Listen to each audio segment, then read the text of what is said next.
Analysis में हम लोग देखेंगे कि कौन कौन सा हमारा ट्रेडिंग स्पॉट रहा है। तो ट्रेडिंग स्पॉट फाइंड आउट करने से पहले मैं आपको यहाँ पे निफ्टी के चार्ट पे लेके चलता हूँ। देखिए निफ्टी के चार्ट पे आज मार्केट ना कल की क्लोजिंग से 500 नीचे ओपन होता है, यानी गैप डाउन 500 पॉइंट नीचे गैप डाउन ओपन होता है। और ये बहुत बड़ा कंसर्न था। फेड की मीटिंग थी, उस फेड की मीटिंग की वजह से ये 500 पॉइंट नीचे गैप डाउन ओपन हुआ, क्योंकि वहां पे इंटरेस्ट रेट जो है थोड़ा सा कट डाउन हुआ है, तो उसके वजह से वहां पे उसका आउटपुट यानी उसका इम्पैक्ट दिख रहा था। फेड की मीटिंग का जो आउटपुट था उसका इम्पैक्ट दिखा है मार्केट में गैप डाउन के बेस पे। तो अब यहाँ पे हम लोग देख रहे हैं कि मार्केट में फिलहाल टेक्निकली हमें क्या दिख रहा है। मार्केट में देखिए, मार्केट अपने रेंज को ब्रेक कर दिया है। ये जो रेंज थी ना, यानी ये जो रेंज थी 25 नवंबर से लेकर के ये जो 18 दिसंबर की रेंज थी, इसको ब्रेक कर दिया है, यानी ब्रेक डाउन दे दिया है। अब इम्पोर्टेंट ये है कि ये तो जब तक ये आज का लो है, आज का लो यानी 23,870 के नीचे जब तक नहीं आएगा, तब तक इसमें अब बहुत कुछ खास मोमेंटम देखने को मिलेगा नहीं अपसाइड का। लेकिन डाउन साइड का भी नहीं देखने को मिलेगा। इंपॉर्टेंट ये है, आज का लो ब्रेक होना किसी एक साइड में यानी डाउन साइड में, कहाँ के लिए 23,600 के लिए ओपन स्पेस है। लेकिन उससे इंपॉर्टेंट ये है कि आज का लो ब्रेक होना चाहिए। डाउन साइड का अगर टारगेट अचीव करना है तो लो ब्रेक होना चाहिए आज का। तो यहाँ पे आपने देखा कि इस रेंज को मार्केट ने ब्रेक डाउन कर दिया है। ब्रेक डाउन करने के बाद हमें जरूर ग्रीन कैंडल दिख रही है, लेकिन ये ग्रीन कैंडल में ना कोई खास स्ट्रेंथ है नहीं। अब ये अलग बात है कि देखो मार्केट है, मार्केट कभी भी किसी भी डायरेक्शन में कन्वर्ट हो सकता है। फॉर एग्जांपल हम लोगों ने इस रिकवरी को देख करके ये अज्यूम किया था मार्केट यहाँ से अब रुकेगा ही नहीं, निकल जाएगा। लेकिन मार्केट ने जस्ट अपोजिट किया, मार्केट नीचे की तरफ आ गया। अब यहाँ से हमें लग रहा है कि मार्केट नीचे जाएगा, हो सकता है कि यहीं सब। लेकिन अब इंपॉर्टेंट ये है कि ये अगर ऊपर भी जाए या ऊपर जाने का जो सिनेरियो क्रिएट हो वो किस लेवल पे। तो 23,600 हमारे लिए एक स्ट्रॉन्ग सपोर्ट है, जिसे हम कहते हैं 200 डेज का मूविंग एवरेज। ये एक स्ट्रॉन्ग सपोर्ट है। अब पिछली बार यहीं से सपोर्ट लेकर के यहाँ गया था। अगर ये प्राइस एक्शन वैलिड है तो इसके पास आएगा और एक सपोर्ट लेकर के बाउंस बैक करने की कोशिश करेगा। लेकिन अगर नहीं जाता है तो कोई बात नहीं।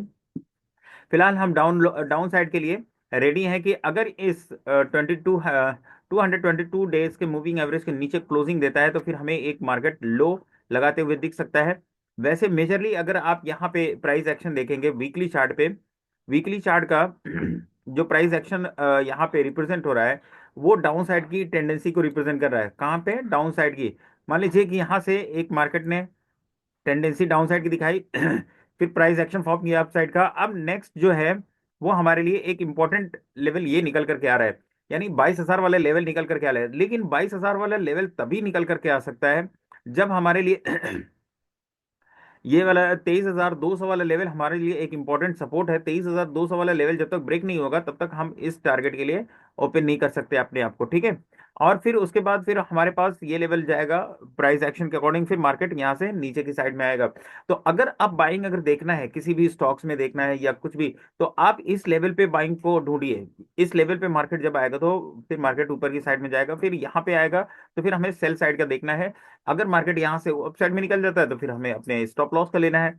तो इस तरीके से आपको मार्केट को देखना पड़ेगा, आपको प्राइस एक्शन समझना पड़ेगा। फिलहाल ये जो प्राइस एक्शन है वो डाउन साइड की टेंडेंसी को रिप्रेजेंट कर रहा है, वीकली चार्ट पे भी और डेली चार्ट पे भी।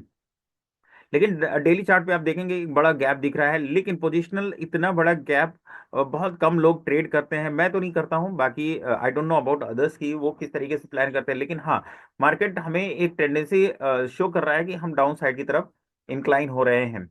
यहाँ पे मैं अब 15 मिनट के चार्ट पे चलूंगा। जैसा कि मैंने आपको बताया आज की डेट में मार्केट क्या कर रहा है, जहां पे ओपन होता है लगभग लगभग उसी रेंज में रह जाता है पिछले कई दिनों से।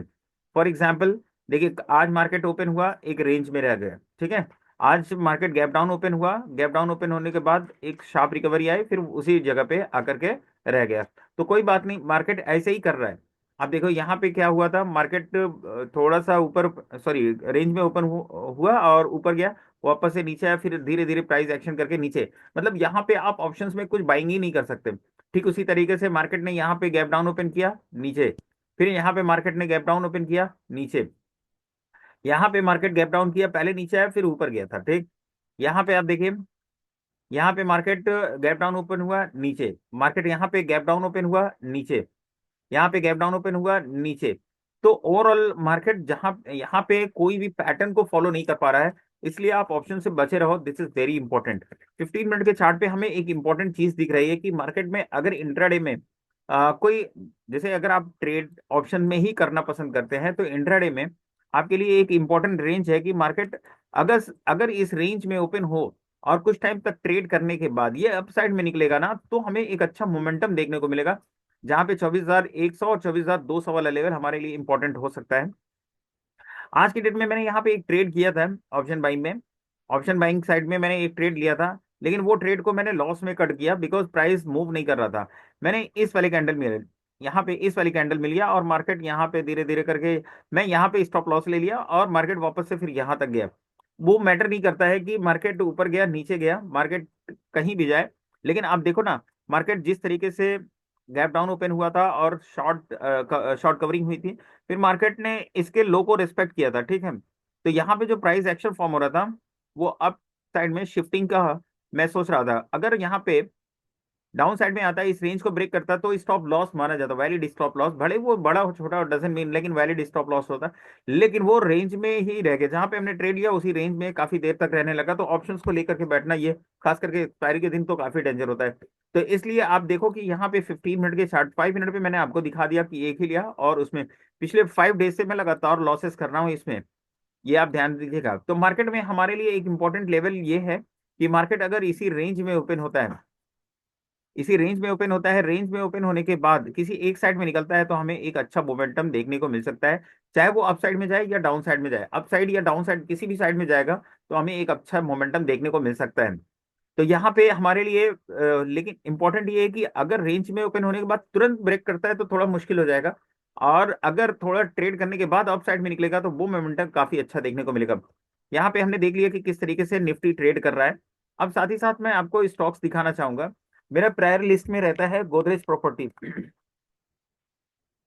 मेरा देखिए गोदरेज प्रॉपर्टी जो है मेरा प्रायर लिस्ट में रहता है। गोदरेज प्रॉपर्टी को मार्केट ने आज किस तरीके से यहाँ पे दिखाया है, तो देखिए यहाँ पे मार्केट क्या गया, फर्स्ट गैप डाउन ओपन हुआ है, और ये गैप डाउन कितना ओपन हुआ है, 2% के आसपास गैप डाउन ओपन हुआ है, और इमीडिएटली लेके जाके क्लोज कहाँ पे कर दिया है, कल की क्लोजिंग के आसपास। यानी इसमें स्ट्रेंथ है, लेकिन इसमें स्ट्रेंथ तो है, लेकिन जिस तरीके से ये स्ट्रेंथ शो कर रहा है ना, ये काफी रिस्की लग रहा है कि मार्केट यहाँ से अगर रिवर्स होगा तो हमारे लिए काफी दिक्कत क्रिएट कर सकता है, क्योंकि ये देखिए 1600 से 3600 जा सकता है, तो 3600 से अगर 2700 आ सकता है, या वापस से 1600 आ करके फिर 2600 जा सकता है, तो आप ये जान लीजिए कि इसकी वॉलेटिलिटी बियर करना कोई आसान काम नहीं है।